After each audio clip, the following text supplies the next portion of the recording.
Welcome, ladies and gentlemen, day 2 of Precious Metals Summit Europe. And with me here is now Paul Harbidge, the CEO of Coppe-Gold. Paul, hi, how are you? Yeah, good morning. Very good. Thank you. Great to be here and speaking to you this morning or this Yeah. afternoon for you. Yeah, for me it's the afternoon. That's right. Yeah. Now I think I'm doing now the 27th interview, but we are going full throttle. No worries about. Great. Coppe-Gold. Can you shortly remind us what the company is about? Yeah, we're a junior mining company based out of Vancouver, and we're exploring for base and precious metals in the Golden Triangle of northern British Columbia. And we've made two significant greenfields exploration discoveries. The first is a precious metal rich vein system rich in gold and silver, and the second a large scale gold rich copper porphyry. Okay, super. Then let's get started with the Settle North, because I saw in your presentation that you are advancing this now to PEA for 2021. Yeah, I mean, it's a really exciting time. We've got a lot of catalysts coming, to think that we put the first drill hole in just 3 years ago, and we've gone from making a discovery through to a maiden resource, and now we're on the verge of completing PEA and demonstrating the economic viability of this project. Fantastic. And I saw also the resource is like 1.8 billion pounds copper indicated, 3.47 million ounces gold also indicated, and inferred you have another 3 billion pounds copper and 5.46 million ounces gold. That's a monster. No, exactly. I mean, when you think combined almost 9 million ounces of gold and 5 billion pounds of copper, that comes to surface, has got a great geometry for being mined both from an open pit and underground perspective. Great. I think you have also done already some metallurgy tests. So how does that look like? Is it easy to get it out? Yeah, no, it's very simple actually. There's no deleterious elements. It's showing that we're getting good concentrate grades and good recoveries. And what's also the mineralogy is simple. It's chalcopyrite with the copper, no complexity in the copper minerals. So we are very encouraged with the results of the met. Fantastic. So how much more drilling do you think for conversion into higher categories, meaning finally reserves also? Because this is what you need for production, right? Yeah, no, I think there's still quite a few steps to go. We need to deliver the PEA and demonstrate the economic viability, which, as I say, is going to be an open pit followed by underground. And then once we've got that sort of design shape on the pit and the underground, then we'll be able to design the infill drilling to combine, resource definition together with more metallurgy, together with geotechnical work to advance the project. So how long would that go? How long would it take to do that all? Yeah, I would think the next sort of 3 years. Okay, yeah, because it's a really big project, of course. Also, I saw and I found that really interesting. You are only 20 kilometers away from the Red Chris mine. Would that make sense that you guys work together? Well, there's no doubt they've got infrastructure that would help with our project.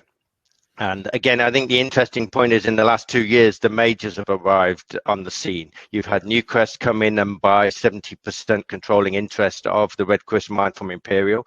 And then Newmont have come in and invested into Coppe-Gold as a key strategic holder. So certainly it is attracting, the big companies who are looking for more exposure to copper and looking for safer jurisdictions to work in. Fantastic. Yeah, and you named already Newmont. I mean, they are a big shareholder. Ross Beatty is a great shareholder, and also management has 12%. So are you getting also support from Newmont, like technical or whatever? Yes, they're a very supportive shareholder. They have a person on the board, and we also have a technical committee that meets every couple of months, goes through all the technical data, and if there's need for support, they will provide it. Okay, super. You were already also talking about a starter pit, probably, and also then to go underground. So how could we imagine that with the starter pit? Would that be something that you say, okay, we make first an open pit to finance the underground, and then we go underground, or would it like a phased 1-2 development, but to bring everything really rapidly into production? No, I think that, our vision is that Red Chris is a good example where that was put into production approximately 5 years ago, 30,000 ton per day open pit for around about $600 million Canadian. And what we're envisaging is a similar sort of production rate. I think the 30,000 ton per day is a good number.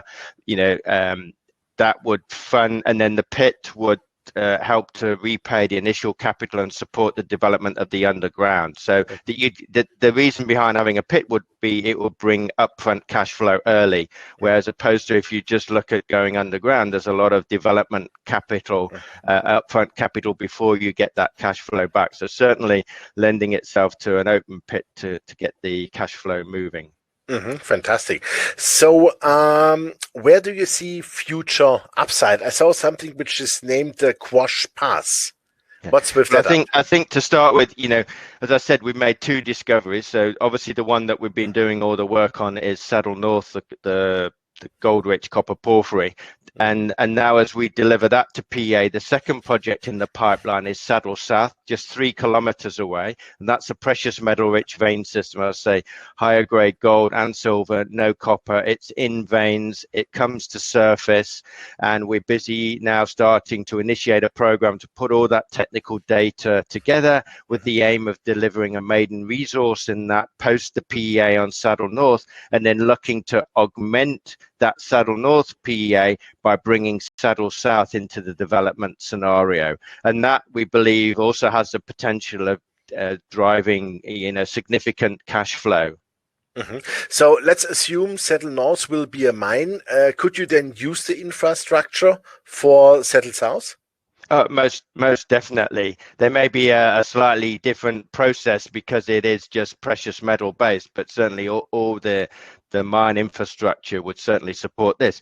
And then, as you point out, if you think in our history, we've tested 2 targets and made 2 discoveries. I mean, that is very rare in itself. And then we've got a whole suite of additional targets. Even though it's only 20 kilometers from the Red Chris mine, as you point out, this property's never been explored before. We're the first people to be exploring on that land and making new discoveries. And so, we've also got Quash Pass. That's just 7 kilometers from the Saddle area. There are 2 7-kilometer long soil anomalies, anomalous in gold, copper, silver. They've got geophysics anomalies, structural anomalies. We're seeing evidence of porphyries and vein systems. Really exciting target. And we've just completed approximately 5,000 meters of reconnaissance drilling and waiting for the results to come through on that. So, quite a pipeline of projects to come. Fantastic. 2021, how many meters you want to drill? What do you want to accomplish? Yeah, so obviously drilling and starting to follow up both on Saddle North as well as the greater project area, and probably more reconnaissance drilling in the Quash Pass area. And I think, we're looking at probably approximately 25,000 meters of diamond drilling. Fantastic. And you have the money in the bank for those 25,000 meters? We're fully financed at the moment to complete our PEA and the resource work on Saddle South, and then I think once we've delivered the PEA, we'll be looking for additional funding as we go forward. Okay, super. That sounds like a great, compelling game plan to me. Thank you very much, Paul. Fantastic. And I would say 2021 looks really exciting for you. No, it is. It's a great time, particularly with precious metals at all-time highs. Demand for copper going up. Then, very exciting. Definitely, yeah. And I think honestly, precious metal prices will go much higher next year, and also copper. Indeed. Super, Paul. All the best. Thank you very much. Enjoy the conference, and we look forward to your results. Then. Great. Thank you very much. Thank you. Yeah, ladies and gentlemen. Okay. Bye-bye. Coppe-Gold and CEO Paul Harbidge. And you heard it, enough money in the bank to do the PEA, to do a large 25,000 meter drill program. So a lot of results are pending and they will come out within the next weeks and months. 2021 will be a big year for the company. I would suggest you check it out. Thanks for watching us, and bye-bye from Switzerland.